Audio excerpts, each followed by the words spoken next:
These guys are ridiculous. These guys are ridiculous.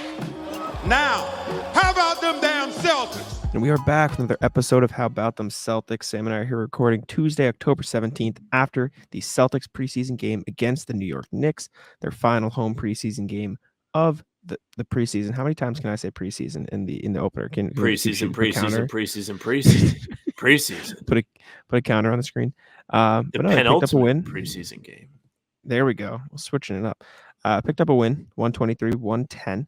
Rolled out the starters, not just for the start, but for the game. They just rolled out the normal fellas for the whole game. They tried. Yeah, they did. In theory, they tried. Well, yeah, for what it's worth. Tatum and Brown both got close to 30 minutes. Drew Holiday got just over 29. Kristaps around 28. Derek White, 24. Hauser, 21. Horford, 23. Pritchard, 22. I was about to say if you're watching this, but everyone's watching this because this is a YouTube video, not a pod. But yeah, it was a pretty good game all around. I would say they were red hot from three in the first half. Trailed off a little in the second when they started playing some of the bench guys, but it was fun. It was really fun to watch that starting five roll out there. For those who didn't get a chance to watch, Celtics started Drew Holiday, Derek White, Porzingis, Tatum, Brown, Horford came off the bench in this one. Yeah, so I did my little halftime hot take, so I'll kind of quickly poke through them. My first of the three is the Horford-less starting lineup fraudulent? So, of course, tonight was the first time we ever saw this group start together. First time Al Horford's ever come off the bench for the Celtics. And 5 minutes into the game, they were losing to the Knicks fellas. Didn't love that. I know it's preseason. It doesn't really matter, but it kind of rubbed me the wrong way. But in the defense of this lineup, Horford looked much better off the bench than I thought he was going to look. I thought he provided a nice spark, which is not what I expected with somebody whose game is more of just like a steady, reliable thing. It's not like loud blocks, loud dunks, big time dive on the floor plays. But he looked good, came in, scored a quick 5 points, and he looked comfortable. So that's good. And also, Derek White looked comfortable in the starting lineup. So those two pieces worked, which are the important pieces in this situation because they're kind of the interchangeable ones. Second thing, Porzingis still rules. He came out red hot, 10 points in the first quarter, finished the half with 13, finished the game with what, 17? 20 points for Porzingis. 20 points, an efficient 20 points, 8 of 13, yes, as you can see on the box score. Mm-hmm. He looked good. He's done a little bit of everything. I love how comfortable he looks. He's not afraid to be aggressive, which is important within this team because of the amount of talent on the floor for the Celtics. He's not going to see a ton of over attention from the defense. He's not going to have a ton of gravity. He's going to be able to operate. If he's in the post, he can probably operate one-on-one. If he sucks another guy in, then he can kick out. But he's getting like wide open looks from three, and he's really making defenses pay. And I loved what I saw from Porzingis again. And then Tatum's back, which is really cool. We talked about in the pregame. I was like, Tatum might suck. Tatum doesn't suck. 28 points for him tonight. He had a really great game, 8 rebounds to go along with that, some assists, some steals. He was all over the place. So overall, from what you saw from the Celtics, a lot of positives. Porzingis is looking more and more like he's going to be the second guy on this team, which I don't think is what anybody expected even before Holiday got here.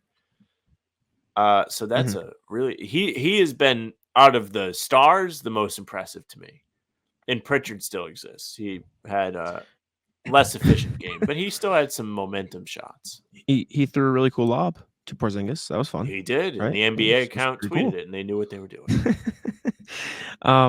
Yeah, Porzingis has been super fun to watch. I mean, he said it about a million times, but he just keeps saying like, yeah, dude, these guys draw so much attention. I'm just always open. Like he doesn't know what to do with himself. The rescue puppy Porzingis is a real thing where he just is like, oh my God, this is what a real loving home feels like. I'm not out there like just thrown into the fire. Like, here, good luck, buddy. Enjoy the attention of 3 defenders every time you touch the ball. Like, no. Defenses can't afford to do that to him anymore. Yeah. No, I mean, you could see maybe him having that sort of thing with Luka, but he didn't have the best years in Dallas. Last year in Washington, it was just him for most of the time, and so you can imagine how much pressure he's on now. He's playing with Right. Tatum and Brown. He's just getting whatever he wants. Also, Porzingis, really good on defense. He's just been really good on both He's sides of the long. ball. He's in the way. He blocked some Mm, shots. He had the one block that was like an off the backboard alley-oop to Hartenstein, which was sucky. mhm. Ruined a really Yeah, that cool wasn't as like fun. crowd pop. I mean, I was asking, Joe and Porzingis and all them after the game about all the defensive looks and stuff they're throwing out, and he said he has the green light to trap in certain places, and they were like full court pressing. Like Joe Mazzulla went full Hardo mode in this game. It's just like, yeah, we're gonna go full starters, do That everything we was the want. final It was fun. point on this preseason, not the halftime hot takes. I said Missoula is a mad scientist. I didn't have too much to say, but it's kind of wild that he was like, hey, preseason, full court press, here you go. And it kind of Yeah. worked. These guys, the top six had played just one game prior to this together. He's got them out there full court pressing, creating havoc for the Knicks, who are just trotting out their version of the fellas. And they got a Pritchard 3 out of it. They had some turnovers. They flustered him. Cool. This is a cool thing that they have in the bag, a curveball, if you will. I know that's something he mentioned. It was. I asked him about it. He said it. It felt good. It felt good to get an actual answer. I will say though. Then I asked him, how If he much they'll could have juggle? small guys. No, I didn't ask him if he could juggle.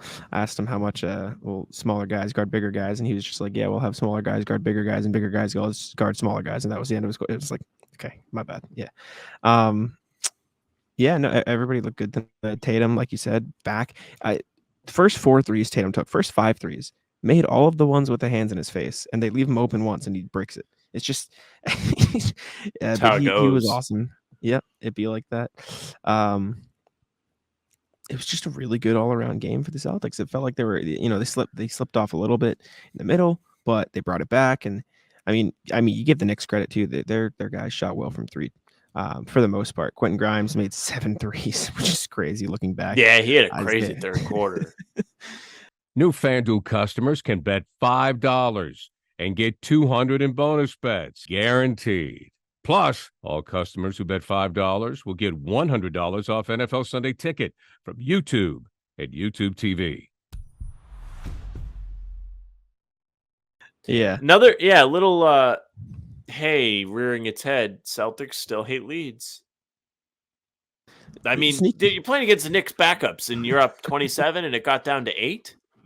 The third quarter was disastrous for a little while. They closed it out well, to their credit. Like, they did close both the third and fourth quarters out pretty decently. I mean, once the deep bench got in there, it's not really what we're looking at anymore. We don't care anymore as people that are like, what is Porzingis and Tatum and Brown, Holiday, White, Horford going to do when it's crunch time? Like, I don't really care what Delano Banton's doing. But they did a pretty solid job of just stomping out the flames of a potential comeback. But for a while there, I was like, we're all going to react to this and be like, hey, it was just preseason. But in the back of my head, I'm like, Knicks didn't play anybody. You played everybody. Blew a lead. Like, you shouldn't be blowing leads to Quentin Grimes. You just shouldn't. You were getting outworked in that third quarter. Again, preseason. So you can be like, it's just preseason, doesn't matter. But they still won one-handedly. So whatever. What am I going to do? Sam, I mean, you must be hyped. Tatum was just in the post. He shot his threes, but he was getting in there all night. It's something we talked about in the pregame. What is he going to do with the ball? There has been far less settling for Tatum. Wouldn't you agree? He looks like somebody that's just more of on a direct mission. He's more aggressive, to keep using that word. All of the top guys need to be aggressive because the opportunity is going to be there. Tatum is the top guy. He's somebody that should be an MVP candidate, plus 800 odds. Porzingis, by the way, plus 13,000. Might actually bet that. Looks nasty. 13,000? 13,000. 1,300 to 1. But back to Tatum. Love that he's working inside. He shot 9 of 15 today, an efficient 60% from the field, and he missed some easy ones. Imagine if he didn't miss some easy layups. He would have had a monster game. I was very happy to see him looking to get the ball inside. If he's going to win an MVP, that has to become the staple of his game. If he wants to lead the Celtics through to an NBA championship, that has to be part of his game. If he wants to help them close close games, that has to be part of his game. You can't just bank on tough shots, tough followaways, tough threes when you need a bucket in a game that's going down to the wire. You just can't. I'm sick of watching it. It's taken years off my life. Mm-hmm. I mean, I CC'd you in that tweet, Sam. I knew you'd like it. He's been working I every day. said, what is this? He's been working with Sam Cassell every day after practice. No, he did. I had to read it twice because I didn't see the post part. And I was like, he learned what? Like, I was like, what is it? Like, where is the kicker? And I was like, oh, yes. Okay. Yes. Fire. Yeah, he's been working on the post game in practice with Sam Cassell. I was upstairs talking with Cam today, which spawned his tweet to you about Spider-Man. I loved it. I hope you appreciate it. Let me pull it up. I did appreciate it. I was like, look, I'm a trendsetter. We're all thinking about Spider-Man. Wait till you hit the on button on your computer when you go to play it. I'm gonna have to play soon because it's all we're thinking. This is the tweet in question. It's the most niche thing. The NBC Sports Boston account threw me an alley-oop. I had to jam. They did. They were like, "What are they talking about?" I was like, "They're talking about Spider-Man." It's fair. It's fair. You do what you got to do. Anything else stands out from this game to you? I mean, Porzingis is awesome. Tatum good. Jaylen Brown played well too, as did Drew. Everyone in the starting lineup played well. Hauser made his threes, which was nice. Horford. Joe Mazzulla mentioned that at halftime they had a couple clips they watched, and they were both Al Horford bringing the energy, playing well. His possessions off the bench, which is good to see. I know you were concerned without coming off the bench during the summer, but he would look good. And this is kind of the first look you've got at their actual rotation. It's going to be the starting five plus whoever comes off the bench. Pritchard, Cornette, Hauser, and then Ben and Brissett seem to be the favorable next two to get the next crack at the rotation. So that's what we're seeing. As much as we've talked about Svi and Nimi, it just seems like those are guys who will have to earn it throughout the season. Like this is who we're going to see for the Celtics rotation to start the year, which good. They played well, so good for them. Yeah. I mean, I really wish the Knicks had played somebody because I want to see the Celtics rotation guys play against real competition. Like, Evan Fournier doesn't count as somebody. I'm not being facetious and I'm not joking. Like, yes. I want to see them get some run against another team's top guys. You haven't seen it yet. Philly played not Embiid and not Harden in the two matchups they played against the Celtics. The time that the Celtics visited the Knicks, the Celtics didn't play anybody because it was back-to-back. I would have liked to see them get some run against the team's top rotation guys. I don't think you're going to see it against the Hornets. Joe kind of teased that they're probably going to just all watch on Thursday, which will be great for us on the playback stream. We won't want to off ourselves at all, but we'll be. No. He said he's playing them Thursday too. They asked him. Oh, he did. Yeah, I'm pretty sure he said we're rolling with the guys. We want to test it out for the regular season. It might not be as drastic, so they can get ready. But I mean, they have a 6-day break anyway, so I think we'll see the normal guys. So there you go. Be good. All right. But I think that just about covers it. Go get let us know what you thought of the game. We'll get ready. We'll go catch my trade, and then I'll just let Sam take it out. Yeah. Hey, yes, thank you very much for listening and watching. You're doing both because that's all you can do. Make sure you subscribe to the YouTube channel. Hit the like button. Hit the notification bell so you don't miss any of our daily uploads. We're pumping them out so you can find all of them here. How about them Celtics? You can find us on Playback, just the name of the pod. Join us on Thursday. We're no longer asking. You can follow us on social media. That's at How About Them C's, Twitter, Instagram, TikTok.